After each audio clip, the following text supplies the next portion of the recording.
আমার পঞ্চম শ্রেণীর ছাত্রছাত্রীরা, আজকে আমরা রঞ্জনরশ্মি প্রবন্ধটির মূলত প্রশ্ন উত্তর নিয়ে আলোচনা করব।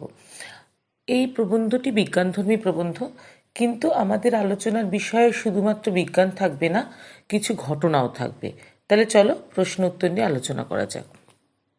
প্রথম প্রশ্ন, বইয়ের পাতার মধ্যে ছিল একটা চাবি, তার ফলে কি হয়েছে?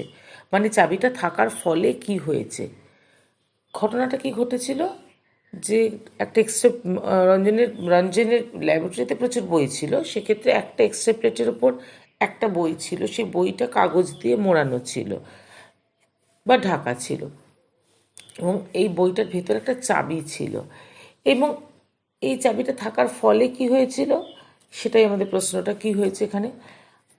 রঞ্জন একটা ফটোগ্রাফি তুলেছিলেন ওই বইটার, এবং চাবিটা থাকার ফলে এই চাবির একটা ছাপ পড়েছিল ফটোগ্রাফি প্লেটের ওপর।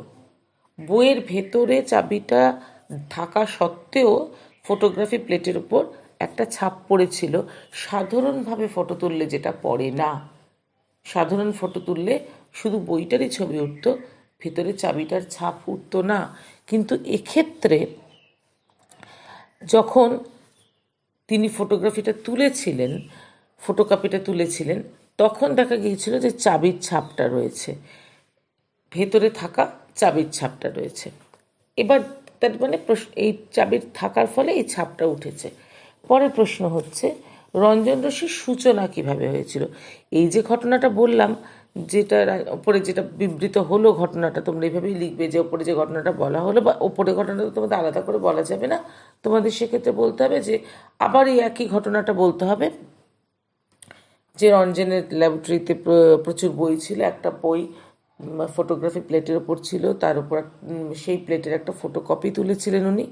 সেই বইয়ের ফটোকপিটার মধ্যে একটা চাবি, বইটার মধ্যে একটা চাবি ছিল, এবং বইটা ফটোকপি তোলার সময় সেই চাবিটার ছবি উঠেছিল, এবং এই ছবিটা কি করে উঠলো ওটা উনি বুঝতে পারছিলেন না, কিন্তু সেই জন্য তিনি আরেকবার ঠিক ওই অর্ডারে সাজিয়ে ছবিটা তুলেছিলেন। ছবিটা তোলার ফলে যেটা দাঁড়িয়েছিল যে চাবির ছবিটা কিন্তু পড়েছিল ওই বইয়ের ছবি তোলার মধ্যে। কেমন?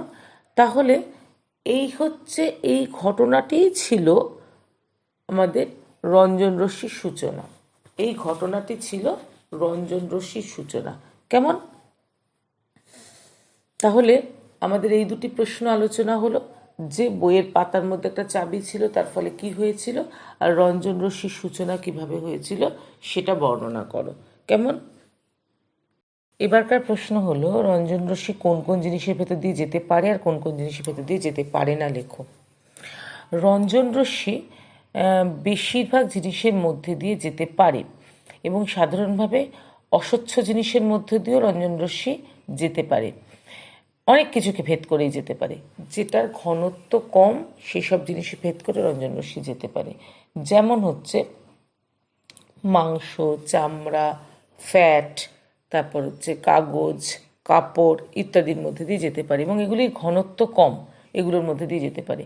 আর যেগুলির ঘনত্ব বেশি, তামা, দস্তা, অ্যালুমিনিয়াম, হাড়, মানুষের দেহের হাড়, এগুলোর ঘনত্ব বেশি থাকে, এগুলোর মধ্যে দিয়ে রঞ্জন রশ্মি যেতে পারে না। তাহলে রঞ্জন রশ্মি কম ঘনত্বের জিনিসের ভেতর দিয়ে যেতে পারে, আর রঞ্জন রশ্মি বেশি ঘনত্বের জিনিসের মধ্যে দিয়ে যেতে পারে না। এই দুটি ভাগে আমরা বলতে পারি। আর এই ঘনত্ব কম বেশি মধ্যে দিয়ে যাওয়ার কারণেই আমরা দেহে, কোনো মানব দেহে বা কোনো কিছু প্রাণীর দেহের হাড়ের ছবিটা তুলতে পারি। কেমন? আচ্ছা, এর পরের প্রশ্ন হলো, রঞ্জন রশ্মি আবিষ্কারের কাহিনীটি সংক্ষেপে লেখো। সেটা আমরা প্রথমে আলোচনা করেছি, যে ওই চাবি যেখানে ছিল বইয়ের মধ্যে, এবং সেখানে মানে এইভাবে নিজস্ব কোনো রকম চিন্তাভাবনা না করে সাধারণভাবে একটি ফটোকপি তুলেছিলেন অধ্যাপক রঞ্জন, এবং সেইটাই ছিল রঞ্জন রশ্মি আবিষ্কারের মূল জায়গা, কাহিনী। আচ্ছা, এরপরে রঞ্জন রশ্মি আবিষ্কারের ফল। রঞ্জন রশ্মি আবিষ্কারের ফল আমরা প্রচণ্ডভাবে চারদিকে দেখতে পেয়েছি। মূলত চিকিৎসা বিজ্ঞানে আমরা রঞ্জন রশ্মি আবিষ্কারের ফলে হাড়ের ছবি দেখতে পেয়েছি। যে কোনো আমাদের শরীরের ভেতরকার হাড় যদি ভেঙে যায় সেটা আমরা রঞ্জন রশ্মি আবিষ্কারের ফলে দেখতে পেয়েছি। এবং রঞ্জন রশ্মি দ্বারা আমরা বিভিন্ন রকম টিউমার, নানা রকম আলসার যেটা শরীরের ভেতরে রয়েছে সেগুলোর আমরা ছবি তুলতে পেরেছি। এবং একটা কঙ্কালের মধ্যে কোন জায়গায় কি পড়াশুনোর জন্য যদি দরকার হয় ছাত্রছাত্রীদের ডাক্তারি পড়াশোনার জন্য, সেগুলোও আমরা জানতে পেরেছি রঞ্জন রশ্মি আবিষ্কারের ফলে। এবং রঞ্জন রশ্মি বিভিন্ন কঠিন রোগের নির্ধারণ করতে রঞ্জন রশ্মিকে আমরা পেয়েছি। এবং রঞ্জন রশ্মি দ্বারা আমরা নানা রকম পুলিশের কাজে, স্মাগলিং গুডস এগুলো সমস্ত যখন হয়েছে সেগুলোরও আমরা রঞ্জন রশ্মির ক্ষেত্রে আমাদের কাজে লেগেছে। যে কোনো একটা ফ্যাক্টরিতে বা কারখানায় জিনিস তৈরি করার মধ্যে সেখানে কোনো ভেজাল আছে কিনা সেটাও কিন্তু রঞ্জন রশ্মির ফলে আমরা জানতে পেরেছি, রঞ্জন রশ্মি আবিষ্কারের ফলে। তাহলে রঞ্জন রশ্মির ব্যবহার কিন্তু ব্যাপক হারে আছে। কেমন? এর পরের প্রশ্ন, কেন বিশ্বের লোক স্তম্ভিত হলো? এবং তারপরের প্রশ্ন, কি কি কঠিন রোগে রঞ্জন রশ্মি কাজে লাগে? প্রথম প্রশ্ন যে বললাম কেন বিশ্বের লোক স্তম্ভিত হলো, তার কারণ হচ্ছে এই যে ছবিটি তোলা হয়েছিল, মানে রঞ্জন যে ছবিটি তুলেছিলেন সেই ছবিটি কিন্তু আগে পৃথিবীর লোক কখনো দেখেনি। যে এইরকম কঙ্কালের ছবি তোলা যায় হাড় মাংস ভেদ করে, একটা জীবন্ত মানুষকে দাঁড় করিয়ে তার ছবি তুললে, তার ছবিটা তোলা হলো এবং সেটা তার ওপরের ছবিটি উঠলো না, ভেতরে কঙ্কালটির ছবি উঠলো, এইটা কিন্তু পৃথিবীর মানুষ আগে দেখেনি। এই যে হাড় মাংস, চামড়া মাংস, স্নেহ পদার্থ ভেদ করে হাড়ের ছবি ওঠানো যায়, এটা বিশ্বের লোক কিন্তু প্রথম দেখল। কালো পর্দার ওপর এই ছবিটি বিশ্বের লোক প্রথম দেখল। এবং এটি রঞ্জন তার এই অদ্ভুত আলোকরশ্মির কথা, যে আলোকরশ্মি আগে পৃথিবীতে কেউ জানতো না, সেইটির বিষয়ে বিজ্ঞানীদের কাছে বললেন। এবং এটাতে এই ধরনের আলোর রহস্য দেখে, এই ধরনের ছবি দেখে বিশ্বের লোক স্তম্ভিত হলো। পরের প্রশ্ন হচ্ছে কি কি কঠিন রোগে রঞ্জন রশ্মি কাজে লাগে। তার মধ্যে প্রথম কথাটি হচ্ছে বিভিন্ন হাড়ের সমস্যায় রঞ্জন রশ্মি কাজে লাগে। হাড় কোথায় ভেঙে গেছে, হাড় কোথায় সরে গেছে, হাড়ের মধ্যে কোনো সমস্যা হয়েছে কি না সেগুলো দেখার জন্য রঞ্জন রশ্মি কাজে লাগে।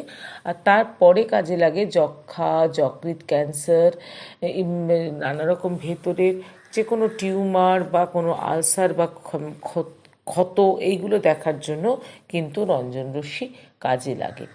তাহলে এই যে প্রশ্নগুলো আলোচনা করা হলো, এই সব প্রশ্নগুলোই তোমরা আস্তে আস্তে লিখে লিখে অভ্যাস করবে। একদিনই সব করতে পারবে না, অল্প অল্প করে গুছিয়ে গুছিয়ে লিখবে। এগুলোই থাকবে হচ্ছে বাড়ির কাজ। এগুলো আমরা সমস্ত আমাদের ক্লাসের মধ্যে আলোচনা করব। ক্লাসে কিন্তু এগুলো সমস্ত তৈরি করে রাখবে, তোমাদের ডিসিসি ক্লাসে কিন্তু এগুলি আলোচনা হবে।